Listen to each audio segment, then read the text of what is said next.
conversation. So, if I wanted to share this link with other people to join, how do I do that, by the way? Just take the invitation that you sent me and share them that same Zoom? How's it work? You'll have to learn how to spell our Okay. project's name. Hype Cycle. No vowels. Triple C. Yeah, they can just stream it straight from the website now. This is great. I see. Yep. Okay, got it. Just a second, Warren. So here we go. Sure. So just log in. And yep. Julia and Justin, where are you located? I'm based in Tel Aviv. Okay, Well, I'm in Los Angeles. great. I'm just outside of London, and it's dreadful weather. Love London. That's what it's good for. So you can be productive, write some poetry. If I was a poet. I was in London just last week. It was super hot. Yes, I'm Is it afraid, still- Anastasia, that second week of summer that we had this year is behind us. So it's back to foggy and rainy Very weather. rainy. Yeah. Uh, All I had so right. much fun. Welcome, right. Anastasia. Welcome, Rebecca. Thank Welcome, you. everyone. Mhm. Welcome back to CXO Games, where C-levels come to play. We're super excited to feature Anastasia Pavlova, once again, our community's favorite CMO.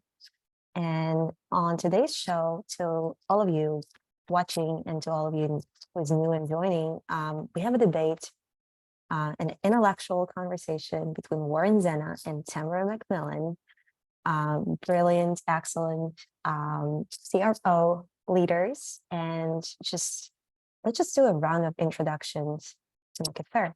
Tamara, let's start with you. Hi, everybody. Thank you so much for having me here today. I'm really looking forward to the conversation, to hopefully contributing a few interesting things and definitely learning. I come originally from the Silicon Valley. I've been in tech for a little over 20 years, leading sales, marketing, customer success, and operational teams in communications, media, SaaS, and data analytics AI. I've had the fortune of working in lots of different sizes and types of companies, pre-revenue scale-ups, as well as really big brands like Verizon, Virgin Media, and Teradata. I also worked as an operating partner for HG Capital, so I've had a spin on the PE side of the house, and I've been in Europe since 2008 and in the UK since 2012, hence my less than British accent. So that's me. Excited to have you, Warren. Hi, thank you. Also, thank you for inviting me. I'm excited to be here and participate in these really great conversations, and look forward to learning. It's always what I like to do, and if I can offer any, kind of guidance or wisdom, then great. I fulfilled my personal mission. So my background is, I've been a seller and a marketing leader for about 30 years. Yes, I'm aging myself, and I grew up in the agency world, mostly selling agency services, creative services, consulting services to Fortune 10, Fortune 50 companies. Started my own agency, which I still have, about 15 years ago. We serve Fortune 500 companies with growth marketing.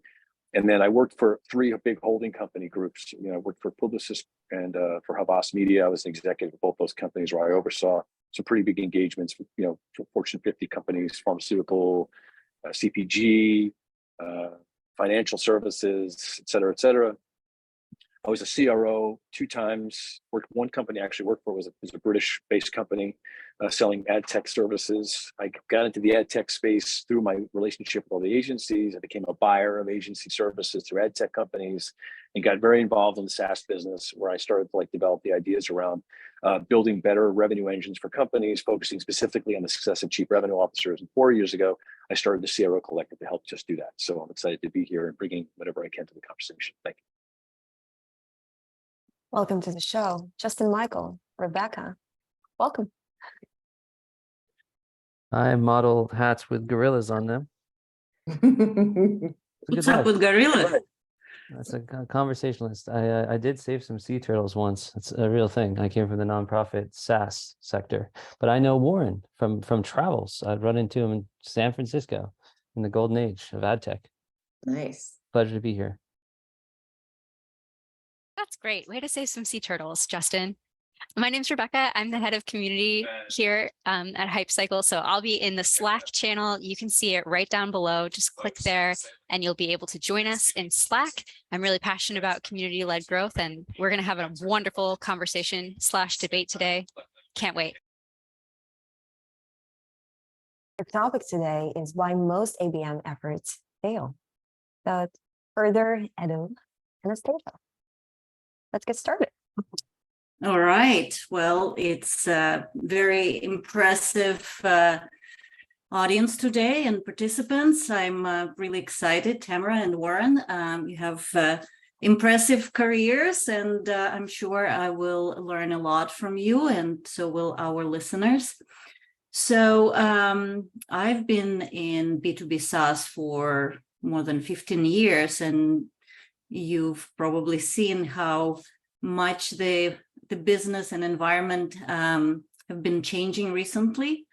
I see lots of companies are still attached to the old models and trying to do something with ABM, but failing miserably left and right. So I would love to have this conversation with both of you today so that you can share your experience with the listeners and viewers, and hopefully we can all learn from each other.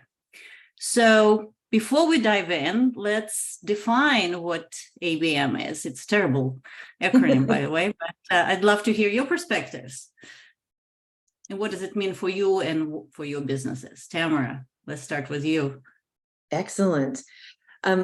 Listen, ABM is really about taking a more targeted approach to how we approach the market, whether those are new customers that we want to acquire, or it is expansion, upsell and cross-sell into our existing customer base. It's about either doing one-to-one or one-to-many, where that group has a high concentration of things in common, and creating specific messages to land with those clients or prospective clients, really based on, it should be based on the outcomes that they're trying to achieve. So it's really about them. It's not about us. It's about the problems they're trying to solve, and the fact that we understand them and that we believe that we can deliver a solution to them that would be meaningful and create value.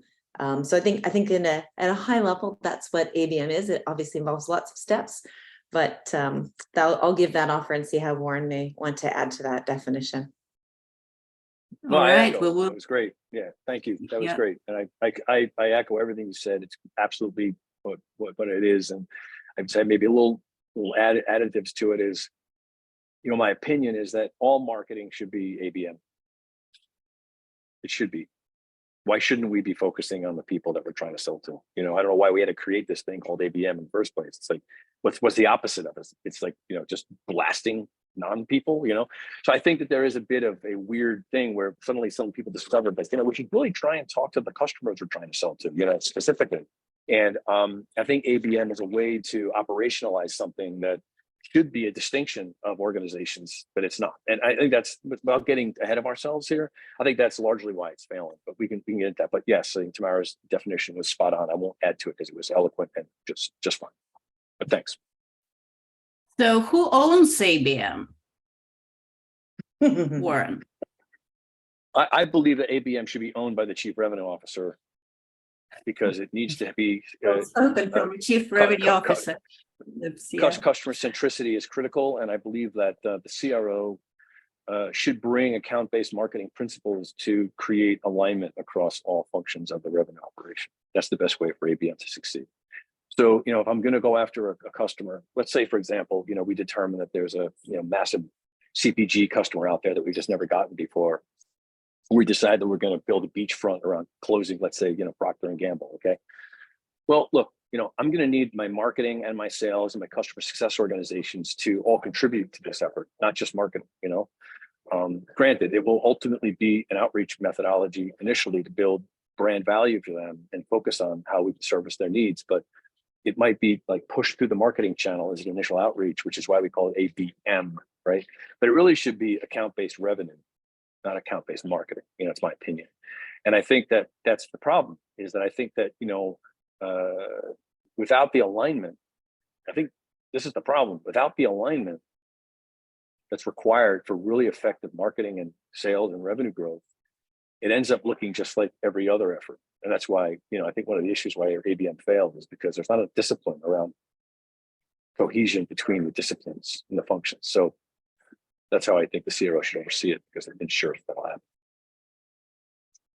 All right. Well said. Warren thinks that ABM should be owned by sales, chief revenue officer. Tamara, what's Well, your? hold on a second. I want.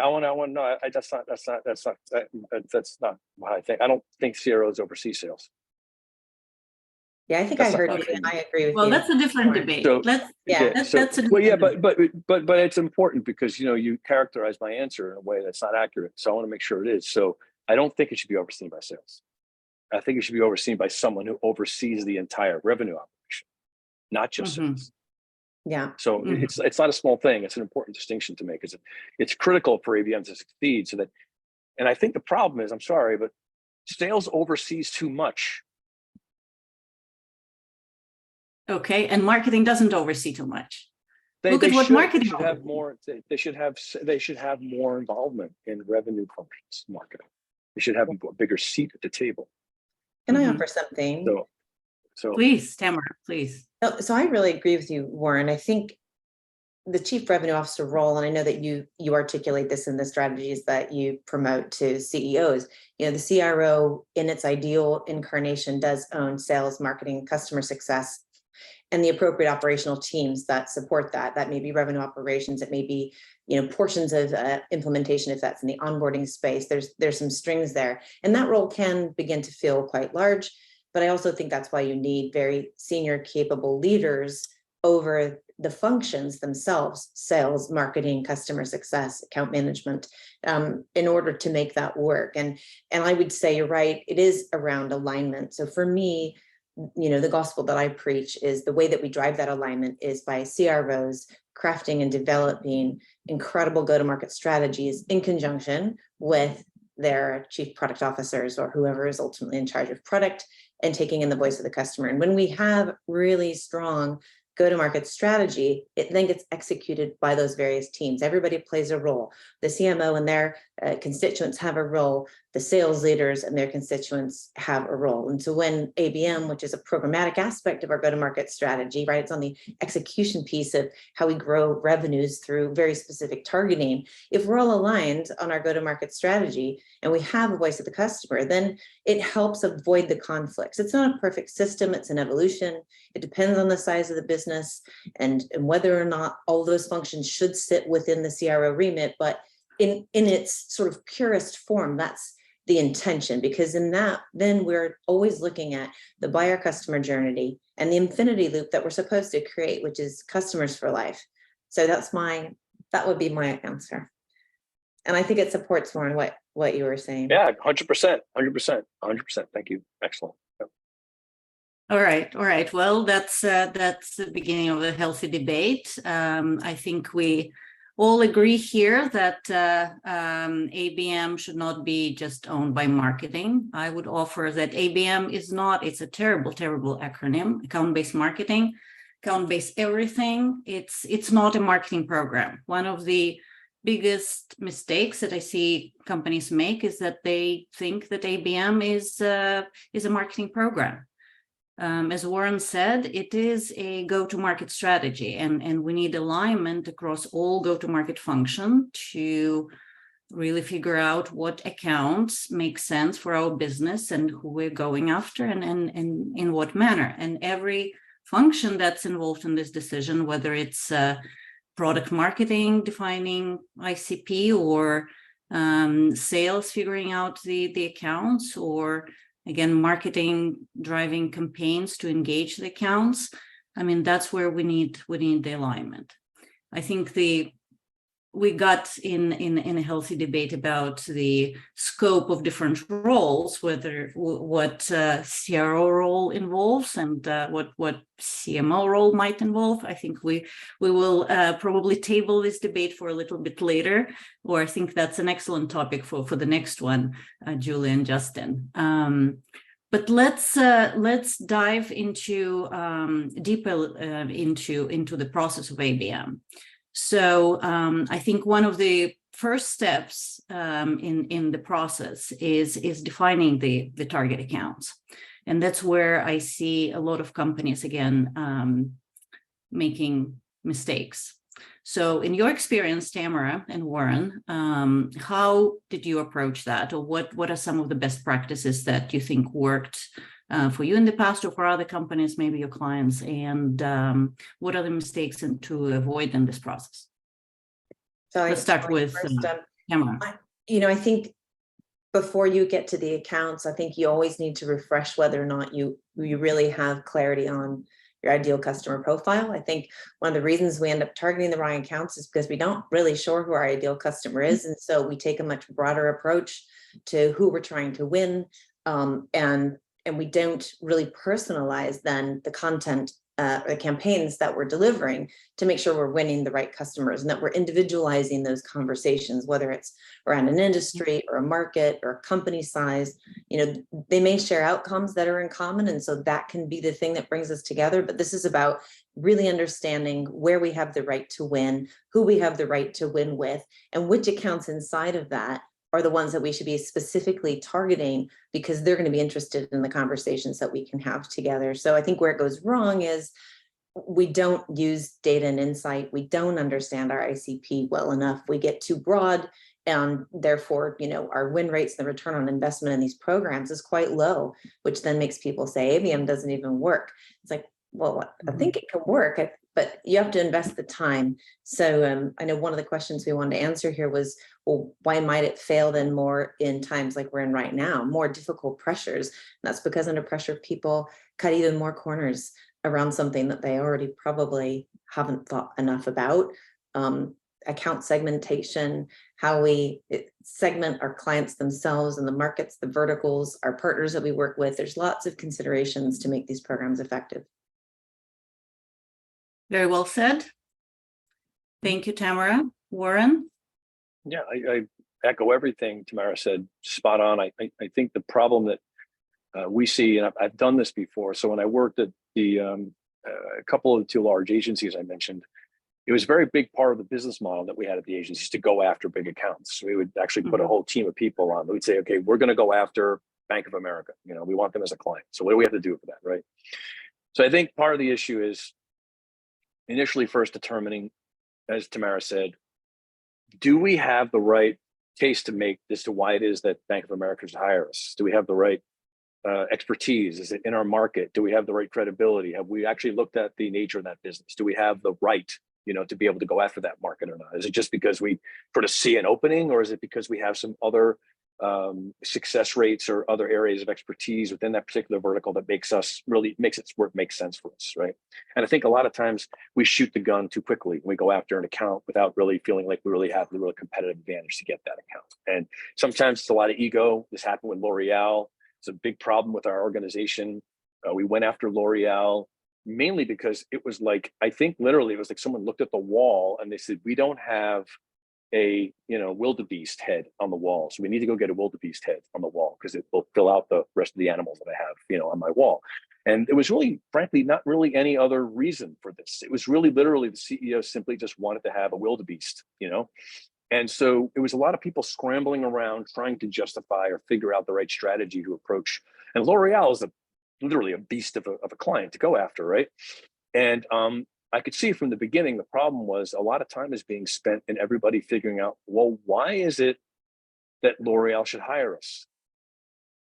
If we could put together all the strategies in the world, but do we earn their business? So without that strategy, I think you're starting off on the wrong foot. And I think a lot of people make this mistake because they feel the need to want to just grow their business. And the second thing too is they put the wrong people on it. So if I pick one organization, let's say I just go to the head of sales and the business development, I say, we want you to own this. Well, then the whole thing is going to be done through a sales lens, which it removes the value of integrating the other thinking into the process.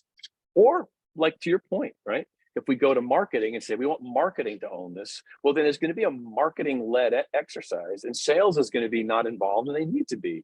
So I really believe that you need to have like a coalition of people that are assigned to a project like this, where interdisciplinary thinking is brought to bring it, maybe like a pod of sorts.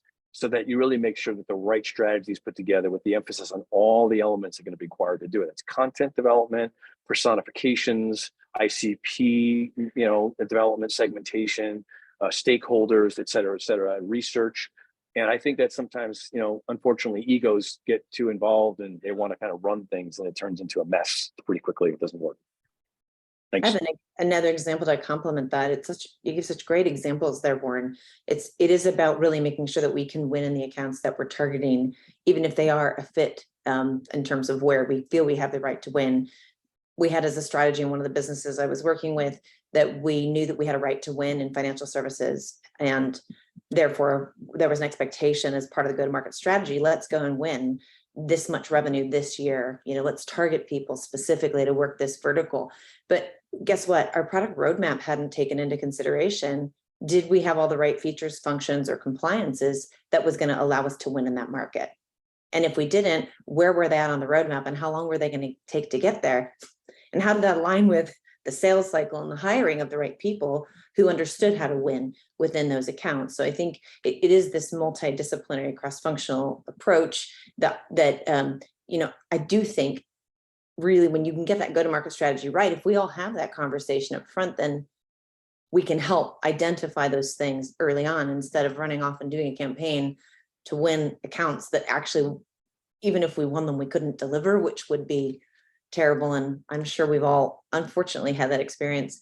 The other one is when I was working with MCI back in the 90s, and we had this program where we had the executive briefing program. And whenever we wanted to win large accounts, or if we had a foothold in an account, we would bring these companies into this fantastic center, and we would partner with them on a conversation around what were their objectives as a business, where were they going, what were the pressures they were seeing in the market, kind of what was it that they were dreaming of and what was getting in their way. We would share a similar conversation about what we were ambitioning toward, and did they think that that made sense, and are those the kinds of things that would help them achieve their goals? And it was in those kinds of very focused conversations, and you'd bring in a few companies in an industry, that I recall we could really build out not only what our offering was, but all of a sudden we had earned the level of credibility that said we understood who they were. And these are the big fish that we wanted to win, right? You can't send an email or a couple of ads and expect people to really understand that you're there to really help them achieve their business goals. It's just never going to work. It takes a lot of nurturing, a lot of knowledge. And so I think some of those kinds of programs that are almost a bit old school now still could go a long way, particularly in more complex sales environments. Yeah. Yes, good stuff. really, Old school works. Old school works. Yes, the old principles definitely work. So I picked up on a couple of insights here. Number one, again, we need a cross-functional team to agree on what accounts we're going to target. And so it requires a healthy debate between, I think, again, marketing and sales and executives, because considerations like who are the personas that we're going after? What are the firmographic factors of our target companies? Where have we historically won before? Where do we have executive relationships? Is our product enterprise ready? I love that comment, Tamara, because very often I've seen this in several companies and clients of mine where head of sales, or it could be CEO, comes in, we should go after ABM. And the product is not ready to support a company of IBM size.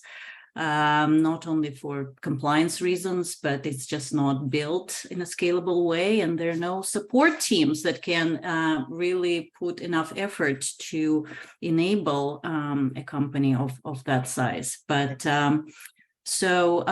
yes, account identification and also account research. So account insights, incredibly important. So I think we're lucky that these days there are plenty of tools that can assist us in the process. But what I think many companies miss in this process is this coming together between sales, marketing, product, and CS, and really putting all the requirements on paper and debating that and agreeing and getting alignment. Because if that doesn't happen, everything down the road is gonna get off tracks. So so I think the advice that you're giving for future CMOs, chief customer officers, and CROs is spot on. All right, so let's move to the next step, which is content and personalization. I think before we dive into campaigns, which I want to get to, I think it's really, really important to create the right content that speaks to your personas that you are targeting, and it's one of the hardest things to do. So, what is your experience in doing that? And we can take a couple of examples: one-on-one targeting big strategic accounts in one-to-one ABM, one-to-few, one-to-many. So pick your choice. And what have you seen work? What doesn't work these days? Why don't we start with you, Warren? Sure. So yeah, I agree. I think content is now more than ever, it's so critically important. And there's the other part we're dealing with today is that there's just too much of it. There's just too much of it. And a lot of it isn't really done very well. So if I'm going after a specific account, first is knowing who it is that we're talking to, right? So if I build content, it has to be built for the person that we know we want to influence, and it needs to be deployed properly. Which means, let's say, for example, it's if it's an account, then it's likely going to be in a very specific niche industry or a vertical that we know we need to be able to speak to. But we need to do research. We need to find out exactly what it is that particular industry or that sector is struggling with, so that the content we write addresses those things in an effective way. And it has to be written in a way that is designed specifically for the seniority of the person that we want to be reading, right? So what is the type of thing that the person we want to target is going to be interested in reading? What's the language that we need to use? What type of terms, what type of issues, what type of topics and levers do we need to pull in that content to make sure that it touches that, reptilian part of the brain of the person that we know is reading it? And I don't think a lot of thinking goes into this. I see a lot of content that seems very generalized, it's sort of surfacey, or sometimes it's dressed up nicely, it's put into nice formats so it looks better than it actually reads. I think if I sent a really, really great piece of content to somebody as a text message that was well written, it would be much more compelling than if I put it together in this beautiful PowerPoint presentation that didn't resonate. And I think sometimes we put too much creativity into things to actually compensate for the lack of substance. So it's very important that we know what we're saying, which means you're going to have to talk to people that are within those verticals to find out the type of things that are important to them, so that when you touch on things, you risk another thing too with content is, if you make a mistake, you can sound really stupid, because someone who's smart enough to run a big company like this, and they think that you're full of crap when you write content, they're never going to talk to you again, because they're like, you don't know what you're talking about. You don't really understand my world, but I can tell you're trying to.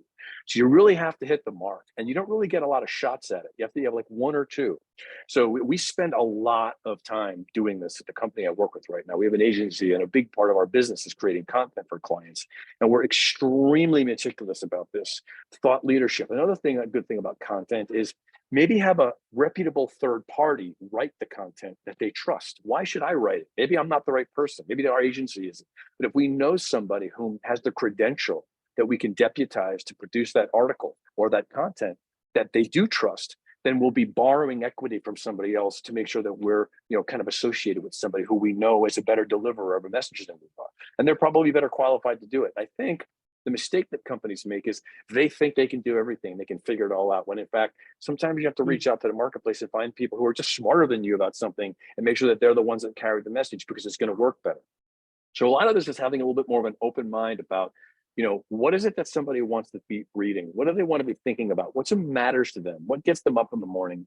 And what's really going on for them right now? And making sure that we don't seem like off message, or maybe we seem like we're sort of like charlatans. And it's really, really important that so much discipline is put into content development, because it could be the thing that will kill an opportunity if it's not done properly, or it could be the thing that actually makes a difference in thinking, you really understand me, and I really want to talk to you more about this. Mm-hmm. So anyway, I think that's a really critical question. I appreciate you asking. No, the importance of customer research. Don't underestimate that. Starts there for sure. Tamara, what other comments do you have? I do have to say, I loved all that, Warren. Lots of Mhm. head shaking on my part. I think you touched on so many really, really important things around content, from, there's too much volume, creativity over actual meaningful, valuable things that people want to hear about, the language of terms and levers. And one of the things also in the language area is just like the market relevance. How often do we find companies trying to reuse things in the US, in Europe, and even just treating Europe as one market, or a sales approach with ABM programs don't work the same in all organizations, and you can't even target the same personas. Sometimes you have to work your way to the right personas. So how layered is that cadence to make sure that those programs work in the market that you're in? I also think that content and the value of it and how well it lands is connected to the investment you've made in your brand marketing generally. Because if you already don't have trust in your brand, if the tone of voice that your brand carries, if what it stands for is in any way contrasting the content that you're building, you've got an incongruent message in the mind of that prospect. And so, that's where I do think sometimes we have to remember to also focus on building our brand and creating a brand that is trusted and is credible, so that when we then layer on things like very targeted messaging and content, it is connected to and already supported by what our brand is saying. And for me, and Warren talked about it, it's about what gets them up at night, what's keeping them awake, but that's about those outcomes.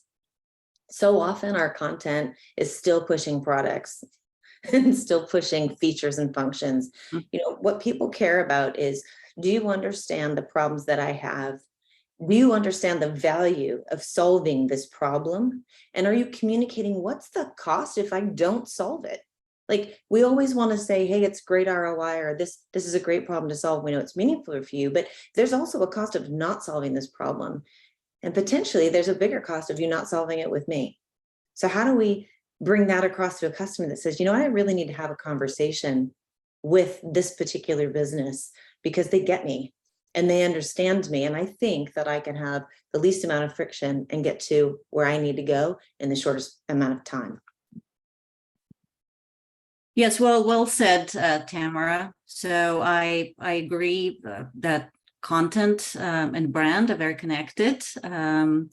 It's really important to understand the issues that you're trying to solve for the customers, and again, so many companies lead with product and features, and who cares? I mean, there is a place and time at the bottom of the funnel in that buying journey and the process. There is a time for that, to talk about features, but I think we as people are emotional beings, and we want the brands to appeal to our emotions. No doubt. So Anastasia, if you don't mind, I'm sorry to interrupt. I just want to add a couple of things, because Tamara brought a couple of points I think are important to reference.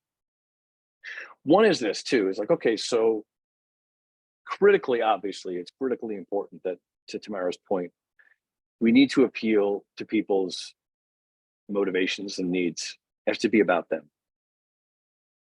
It's also important that if you're going to go after a customer through content, that you need to have a very strong point of view about it. And that point of view needs to be really specific. Because if you don't have a philosophy or a point of view on solving this problem, then all you're doing is just telling something you understand them, which is not enough, So, okay, so I get that you get me, and I get that you understand me, and that's good. I'm listening. But now, what's your point of view about it? Why it makes you different? Why am I going to go to you? Exactly.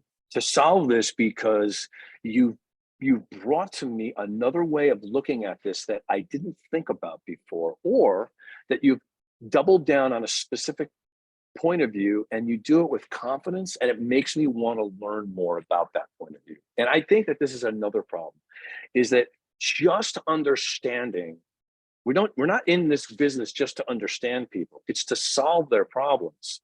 And as an organization, if you're in the market solving problems, you need to go to market with, we have this particular philosophy about this problem, and you should talk to us about it. And I think organizations that build themselves around that point of view have a higher level of thought leadership in the way they develop their content to people.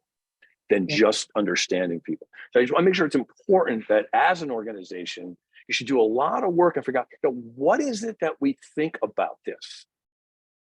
Exactly. What do we do about it? And it's Mhm. kind of an important thing. And I think it's missing a lot of times. I think you get a little vanilla with just trying to sound smart and insightful.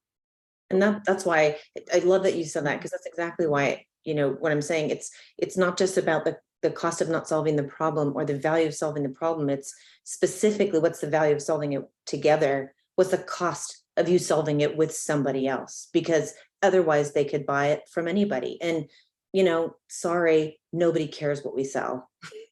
And whilst, That's yes, true. we have to build brand credibility, they almost don't care about the brand. What they care is that you get them specifically, and that you're going to solve their problem more meaningfully than anybody else.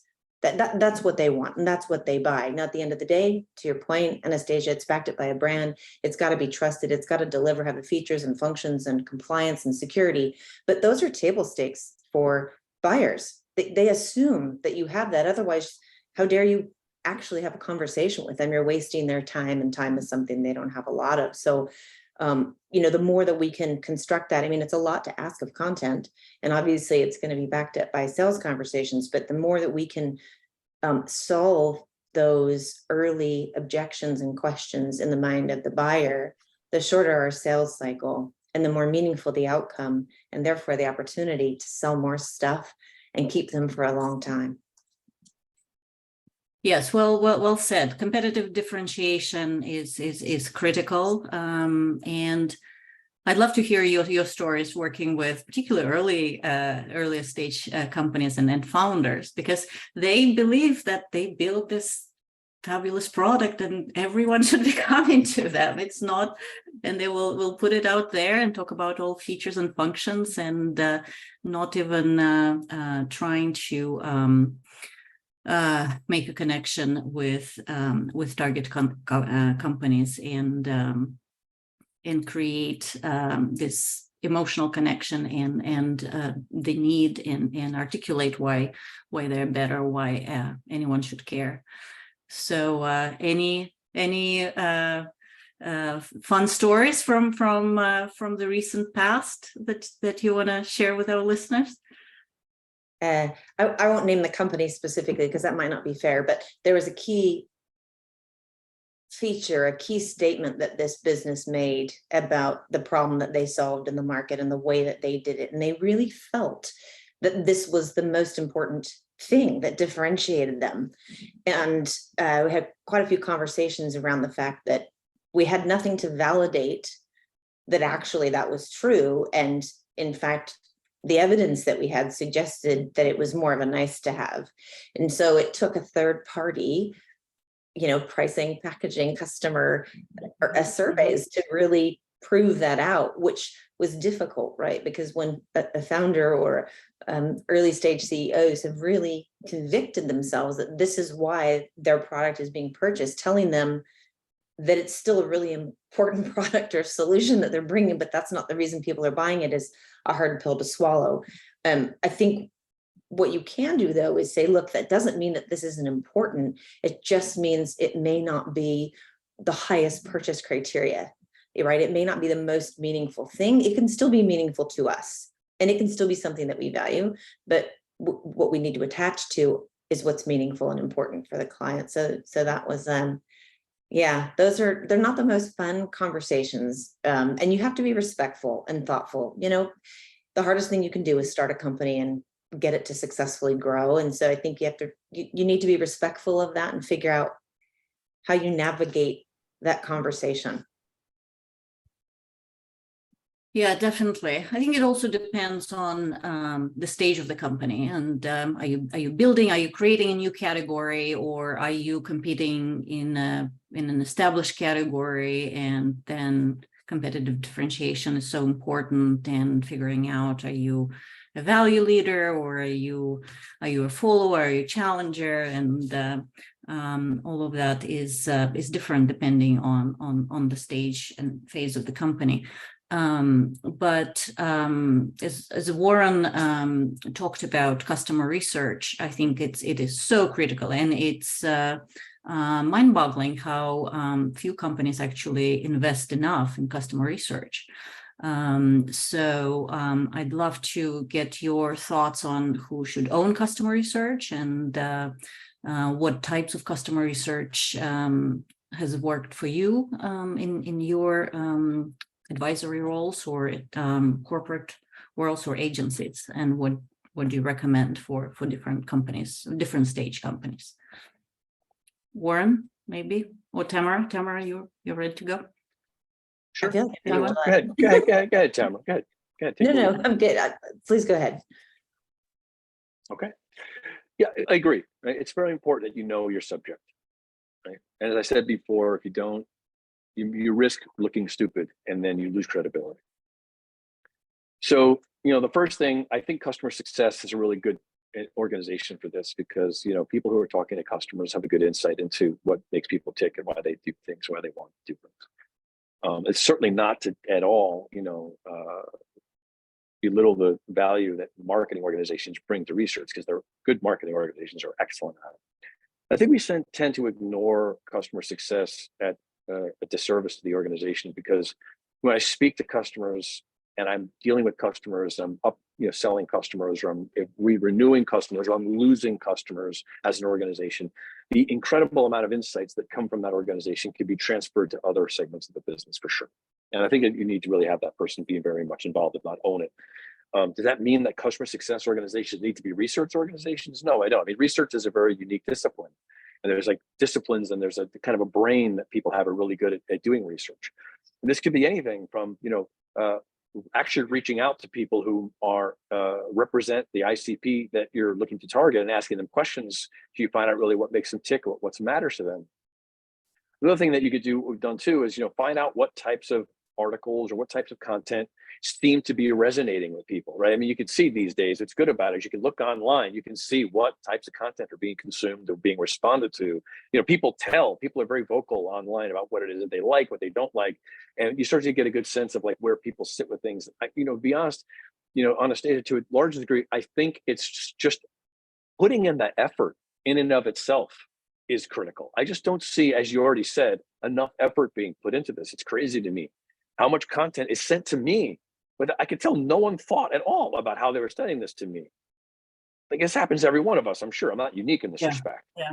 So what I'm saying is, I Shocking. think that at the same time, the good thing about it is, if I have like a customer success or a marketing organization responsible for doing research, as the CRO, and again, I'm going to stick with my point, the CRO should be sort of overseeing this thing. I'd be saying, I don't want any piece of content leaving this building without us making sure that we know exactly who it is that we're talking to, and that the content reflects that. And I want you to do whatever it takes to make sure that happens. But that means before you send it out, or before you decide you're going to deploy it, I want everybody in each department to look it over and read it. Maybe even share it with a couple of people whom aren't our customers, but represent our customers, and ask them, what do you think? If you got this, what would you do? Would you close it? Would you send it back? Would you think this is stupid? Because the risk of doing it wrong is so great that if I don't have the right system in place to make sure that the research is being vetted properly, I can't do it. I could tell you that I think that the way content is deployed today could be the number one thing that hampers organizations from seeming credible in the marketplace. So I want to have the best people on. I think it's a combination of marketing and CS, whom I think together would probably bring the right insights and disciplines to making sure that this process in place, to making sure that nothing is done without the right vetting in place. And the other thing too is also the formatting. I know it seems kind of like cheesy, but the reality is that, as I said before, things don't have to be sexy. They just have to be good and smart. But there's something about video that is really amazingly compelling today. It really does make a difference. And I think that, simple, formatting and thinking about how we're delivering things, because sometimes the medium is the message. A little Marshall McLuhan there reference for everybody. I think it's sort of important, that you think about the way things are deployed, and Justin talks about this all the time. This whole business model is like how people read things and the format and they come, or the channel that they come to me, says as much about the message as the message itself. So why do they read things? How do they read things? Do they read things in journals? Do they like text messages? And if you don't think about that stuff, I think you're missing the mark. So I think it's really important you really like do a lot of thought about this. So that's what I think. All right. All right. So customer success has lots of insights. I think one of the challenges is how do you share this information? Because it's very often customer success and sales teams, they have all this knowledge about customers because they talked about them to them all the time, but then activating that knowledge and sharing it with marketing or with other teams becomes an issue. Yeah, it does. And, you know, I agree. And the way it should be done, again, if I'm a chief revenue officer and I'm overseeing a revenue operation, what I'd be doing on a daily basis is I'd have my customer success organization put out a report that is put into a circulated report throughout the organization, sales organization, that says, I want you to tell me an example of a customer that left us today, a customer that renewed today, a customer that complained today, a customer that was able to show that they got value today. Why? What the insights we gleaned from those interactions, right? What could marketing learn from this? What could sales learn from this? It has to be a discipline that's baked into the way that you share your communication with people so that it's done. And if I task, you know, my customer success organization to share this knowledge, and I task the sales and marketing organizations to have to read it, then I'm creating a process where, to your point, yes, these sort of like silo of all these like mine of beautiful data is being like unlocked to utilize in the organization. And I'm asking, how was customer success's insights weaved into your strategy? Was it a part of your thinking? You know, I want to show basically a KPI that customer success is actually being rewarded for the contributions that their insights make into sales and growth. It has to be part of a way that you measure success. And I think it's a failure. And I think content marketing, it should be critical that they're talking to customers. And you're right. You're 100% right, Anastasia. Without doing something of this, they just won't talk to each other because that's just what happens. So we need to build processes for these to happen. And I think that research efforts, marketing efforts, sales efforts will be vastly improved when that happens. And I think it's a miss. And it's another reason why ABM marketing or ABM programs failed, because you don't glean enough information from existing customers. so true. Tamara, Yeah, do you have lots of good stuff there, comment? huh? I'm a big fan of customer success and the power of it. So props to you, Warren, for bringing that up. I mean, I think, to be fair, customer research is a bit like an onion. It has layers. You know, we have to think of it in different ways. We can think about customer segments. So what we do for SMB clients will be different than mid-market and large enterprise, because sales cycles are different. The complexity of the product's different. So we may, you know, take a more aggregated approach for smaller types of accounts, whereas we might need to take more specific approaches as we get into the larger enterprise. Certainly, I have regularly used strategic account planning, both for the acquisition of clients and for the growing of those accounts where we have large share of wallet opportunities. And that's a very regimented, regular process with stakeholders across the business. This is not a sales activity. It's not owned by the account manager. It's holistically owned by the business. Everybody's got actions where we're trying to really drive progress specifically inside of certain accounts or inside of certain prospects. I think there are great sources of data in the business, and while they can be hard to get, something like strategic account planning or strategic account reviews can be one mechanism for elevating the insights that we have. One of the biggest problems is, and I've done lots and lots and lots of work around how we grow existing clients. The reality is we don't backtest our data. So health scores are a perfect example. Customer success has health scores. These health scores are often designed between marketing and customer success, and they are where we think the indicators of churn or likelihood to purchase are going to lie. But very, very seldomly do we check those. You know, we use RAG statuses to look at the temperature of the client. We then take interventions. Oftentimes, we don't actually do any testing to know if those interventions were the specific reason that the outcome changed. Either they did renew or they did make a purchase. or they left. Mhm. So I think we have to think quite holistically about the data that we have with customers. We need to look into product data. If we have telemetry data, what does it tell us? It's not how many logons and how many seats, right? It's where do they go? What do they see? And then don't forget the power of the lookalike. Who looks like this customer that we have either in the market, or who looks like this customer in our customer base, but is using a fraction of the offerings that we have? Why is that? How can we either use the product that we have in SaaS, so many opportunities to promote inside the product and drive product-led growth by saying, hey, did you know customers like you benefit from utilizing these features or functions and recognize this sort of value? We would love you to try it.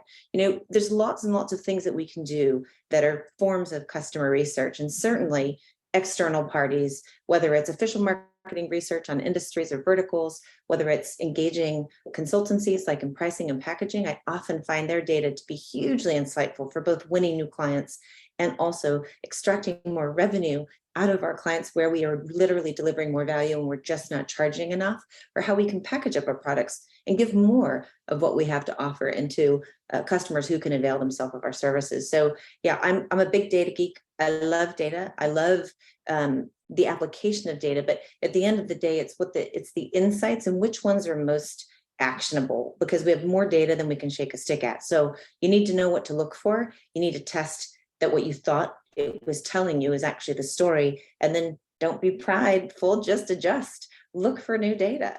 Look for new types of information. And I think when we do that, we can be quite successful at having a solid understanding of who we should be in business with. Data insights, very, very important. Actionable is the key word here. So we have about 5 minutes left. I want to touch on ABM campaigns, broadly speaking. And since we're talking about data, also think about metrics and how to measure the success of ABM programs. What are the key performance indicators that go-to-market executives should keep in mind? So think broadly about campaigns, and I would love Tamara to also speak about customer expansion or adoption or any post-sale type of ABM, because I think it's very often neglected and it's very much part of the go-to-market strategy, what you do with your customer accounts and how you expand them, onboard them, make them successful and happy, and hopefully turn them into advocates later on. But it's also about acquisition as well. So who wants to talk first and give me maybe some examples of campaigns or events or any other experiences, maybe thought leadership or anything that you've seen or experienced yourselves or put together for other clients that are worth sharing and could be good or bad. Maybe Tamara? Warren, do you have a hard stop for your flight? Yeah, it's okay. Don't worry about it. I'm Or okay. If you go ahead and go first. No problem. Okay, I want to be respectful of your need to get to the airport. So as far as how to measure, I don't know, well, there are, but I don't know that it's about coming up with new metrics to measure ABM. I think what ABM is supposed to do is accelerate the metrics that we normally look at. So, our MQLs to SQLs, how things are converting in the pipeline, the velocity of our sale, the average deal size. I mean, there are loads of statistics out there that will tell you that ABM does produce significantly larger deals, shorter sales cycle times, a higher win rate. We know that selling to an existing client, you'll have a 60 to 70% win rate versus selling to a greenfield customer, it's 20% win rate, right? That's why we always say have 4 to 5 times in your pipeline, because they're always thinking about the new acquisition. But the reality is the path to success is much shorter with existing clients. It's also why we should do ABM. We should, if we have the opportunity, do things like propensity modeling, so not only which customers would buy this next thing, but which ones are ready to buy that next thing? And what are the buying signals that indicate to us that they are ready to make that purchase? Looking at things like engagement. Engagement is not, we send the newsletter, we invite them to the webinar, and we have an account review twice a year. Engagement is that back and forth communication. How often are they reaching out? What do they get involved in? Do they attend? Do they offer to speak? Are they a customer reference? We use all of those things as well, and we tie those into our ABM strategy. We should be talking to people who want to talk to us. We should nurture the people who aren't yet there yet, and not confuse the two. Very nice. I could say Very more, nice. but I want to give Warren a chance. Warren. Okay. Chime in. Appreciate it. Yeah. So I do think this is really part of the strategy part of this whole thing, which we talked about earlier, which is, you really need to give a lot of thought to what channels you're going to select, what type of accounts you're going to go after, what types of content are you going to deploy. And I think it's really critically, as Tamara said, to understand what are the KPIs, what are the OKRs, what are we trying to accomplish? And I think, unfortunately, a lot of MQLs tend to be light, right? Like how do we define a marketing qualified lead? What it actually is it that we want someone to do, Do we want someone to be, I believe they should be sort of conversation ready, right? That's what I would qualify as a conversation, a KPI for marketing. If they, not just that they clicked on something, that they read something, but they're ready to have a conversation. That's when sales can actually attribute the value to what marketing did. And I think it's important that we kind of up the game a little bit, because it's so targeted. We're going after such specific industries and specific people.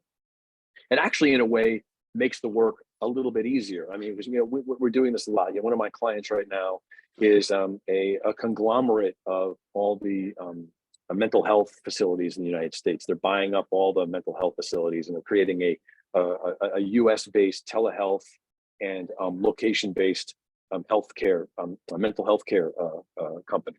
So basically, the idea would be, if you have, let's say your daughter is suffering from depression, you can type in the keyword depression into Google, and they would come up as one of the top providers for someone who treats teen depression. Okay, so the content there and the campaigns need to be really specific to that mom, right? And also has to be localized to make sure that she understands how to make sure that she can find the right service provider that was specifically for her daughter. There's a lot of thinking that goes into these sort of things, the landing pages that you create, right? And the ways in which you drive people to speak to somebody. And it's a delicate topic. I mean, we're talking about things where people are writing about something that really is very difficult for them to actually be searching for. When someone is searching for, I feel really depressed or sad, it's a really very delicate thing. Plus, you're dealing with experts. We're dealing with doctors, and we're dealing with physicians whom are experts in these particular areas. So as we kind of formulate these things, we're thinking really clearly, like, how do we know what success means? Is it enough just to have moms reading articles about teens' depression? Or is it important that we have them in a position where they feel confident that now they want to have a dialogue with us about it, right? And those are different strategies than just having someone read something. So I do think it's really important at first, if I would say critical, is really identifying what the goals really are, so that you're working toward the right things, okay? And I don't see that happening with enough degree of proficiency. So, I mean, I think those are just some examples I think of when I think about campaigns. And also, again, remember, you're not reaching everybody. You're reaching a very specific people. So it's a longer term process, right? I think the longer game needs to be thought of. People need to understand that this is something that you're nurturing. So you can't have the same expectations for outcomes that you would have with other sort of promotional campaigns. This is a big mistake that people make with some of these campaigns, is they have expectations that are unrealistic in terms of how the returns are. I think a long-term game is a much more smarter way to be approaching this, because it gives people the opportunity also to experiment and try things without worrying about somebody tapping on the shoulder saying, where are my leads? Where are my leads? Which is really not a good way to approach this. So I think those are some of the things I think about when I think about campaigns. Yeah, I love that. When the CRO talks about the long term and not where are my leads. It's all about revenue at the end of the day. We want to generate revenue and line and target accounts, but how we get there, we need to drive engagement across the buying committee, I think, and how you do that, that's where your cross channel and integrated marketing and sales and CS campaigns come in. And we need to think about the funnel, right? So thought leadership and fun experiential events, bringing in someone who is a thought leader, a trusted advisor for the segment and for personas that you're targeting at the top of the funnel. And it kind of goes down down the funnel from there. And there's a place to talk about ROI calculators and features and benefits, but that should come much later on. So But I appreciate, Tamara, your sensitivity to my time frame. I do need to run. I got my partner waving to me that our car is here. So I'm sorry. I know. I appreciate your allowing me some time, and I want to thank you, everybody. This was fun. I really enjoyed this a lot. Tamara, it was really great talking with you. We should talk more. And Anastasia, thanks. Great questions. Great framework. Julia, Justin, thanks for having me. Appreciate it. I enjoyed these conversations very much, and I look forward to more. Thank you so much. Thank you, Warren. Thank you. It was great. Bye-bye. Do we have time for the question for Tamara? I'm okay, Rebecca? if it works for others. Fantastic. Thank you so much. Yes, we have Awesome. a question Yeah. from the community specifically. And the question is, since ABM is resource intensive, as a startup, how would you suggest that a startup do key account ABS, ABM effectively? And in parentheses, big rocks versus nice to have. Anastasia, Tamara, do you want me to answer? Do you want to contribute to that as the marketing expert? Yeah, I can certainly start. Well, it doesn't matter whether you're a big or small company. If you use the framework is the same. It's just you need to sit down between marketing, sales, and CS, whatever functions you have, with your CEO.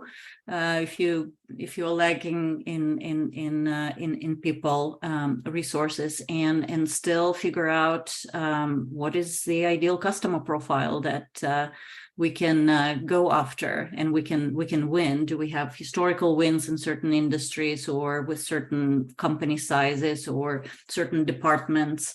Do we have those case studies, referenceable customers? What are the firmographic, technographic, etc. criteria for deciding the ICP? And then once you figure that out, you need to select the accounts that you want to go after. Depending on your business, it could be different types of ABM. Are you targeting big clients? Probably don't go too big unless your product again is scalable and enterprise ready, right? So upper SMB, lower mid-market, maybe the sweeter spot for you. I think you're going to be challenged in sort of one-on-one ABM and creating that content strategy. So I think about partnerships and influencers and any other ways to scale your content. Use events, try lots and lots of events, and then use that content to create 5 or more spin-off types of content for your target audience. But know where your target audience congregates and likes to consume your content, right? Because that's really key in the type of content. And of course, do your research. That's kind of as a starting point, and do it throughout, not just before you decide on your ICP, but as you test content, as you test campaigns, as you win or lose deals, ask, figure out why you win deals. All of this is very important, and establish the baseline and then kind of go from there. So that would be my 2-second advice, but happy to engage on other platforms and have a continued discussion. But Tamara, please weigh in here. Sure. I think you gave a great answer. And I think when you're small, there are a different set of considerations. I think the suggestion Anastasia made in terms of thinking of one-to-many is definitely the right one. Make sure I know that sounds funny, but make sure you're really clear on your TAM. I think we tend to be very generous with ourselves, especially when we're a small business. Your TAM will grow over time as your product develops. So just be true to the core of who you are and really understand where you have the right to win. I think leveraging events is a really great idea. Not having booths, no squeegee balls, get a speaking slot, or purchase the attendee list in a room and set up meetings. That is ABM. It's one-to-one. You're identifying who you want to have a conversation with and asking if they'll come spend 30 minutes with you over a cup of coffee at an event that you already know they're going to be at. So you're really minimizing your expense burn rates. Very important. And I think the other thing is, once you've got your TAM and your SAM, really be clear on your accounts. One of the companies that I was working with, we really, your ICP will continue to change, and your early customers will help you identify what that is, and because they're going to help shape your offering in the market. You don't want to be all things to all people. So it's okay to stay true to who you are and say no. It's the most powerful word when you're growing. Don't do everything for everybody. They will take you off your mission. But as you really understand what you're offering the market, get tight on who you want to focus and make sure you've got a product fit, and don't compromise that unless it's expanding your opportunities in the market in a broader way. And make sure that if you're adding new things, that the people you already have on board, ask them if they'd be interested in it. Because as I mentioned earlier, the statistics are well known. It costs 5 times as much to win a new client as it does to keep an old one, and you have a 60 to 70% win rate with that existing customer. So anytime you want to do something new, make sure you go to your base of customers and get them to try it first and see if they'll buy it. Because if they won't buy it, there's less of a chance that somebody else will. So ABM doesn't have to happen on a grand scale, and it takes time to understand your firmographics and all of those things that Anastasia talked about. But just start small and win often, and you'll be fine. I love that. Let's finish on this positive note. Win often, and try it, and take it to the next level. There's only room for improvement. Absolutely. Fabulous debate. Thank you so much, Tamara and Justin and Julia, Rebecca. It's always a pleasure. It was a delight to meet all of you and to have this conversation. Thank you again for inviting me. I hope we get more chances to engage together. Thank you. Likewise. Cheers. I just have to spoil this positive note, because the thing is, it's a competition and rules are rules. So Anastasia, you're familiar with the rules. You'll have to select the winner.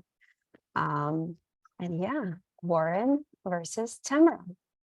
Wow. Oh, I'm going to go with Tamara. I'm gonna go with Tamara.